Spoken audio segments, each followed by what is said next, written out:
Welcome to the Outer Banks. We are in Maneo. If you're coming south, this is kind of where the Outer Banks start. This is one of the visitor center rest areas as you first enter the Outer Banks before you decide whether you want to go to Kitty Hawk or Hatteras. So here in Maneo at the visitor center, one thing I like about this area is there's always American flags blowing in the wind, flying high and proud. Here's your welcome center from the outside. You got your restrooms here, even a Civil War cemetery, and they even have a bridge you can go out on. Right now it's shut down, but that's the bridge you come in off of Roanoke Sound, coming into Maneo from the south. That's the south going to the north. It's a really cool rest area. This is pretty neat too. It talks about the Civil War site here. The Burnside expedition of 1862.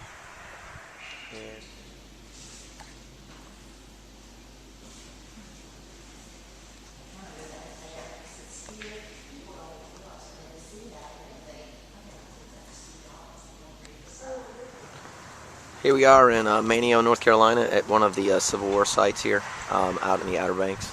This is called the Burnside expedition of 1862. And if you read about it, it basically says in August of 1861, Confederate forts Hatteras and Clark on the north side of the Hatteras Inlet were overrun following the naval bombardment.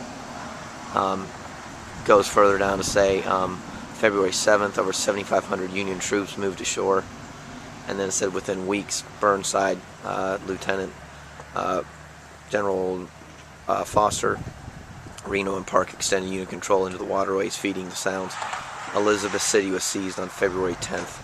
2 days later, Edenton was in federal hands, and on February 20th, Winton was burned, which is kind of cool. It says the single Union defeat took place on April 19th at South Mills.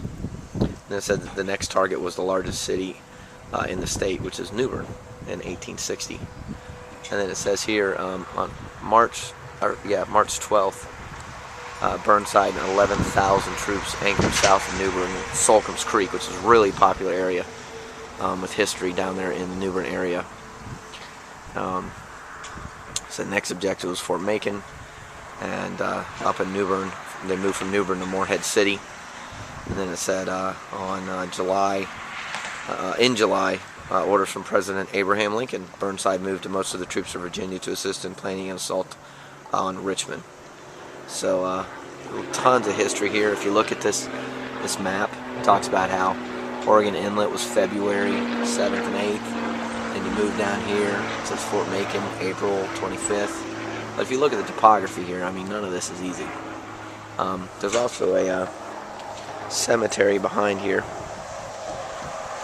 which is pretty cool. The Bowser Family Cemetery.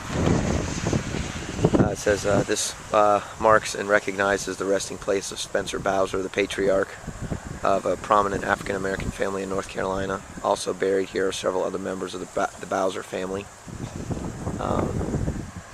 It says William Bowser, who was a, quote, surfman at the Pea Island Station of the United States Life-Saving Service, the only station manned entirely by African-Americans in the division of the United States Coast Guard. It's really cool.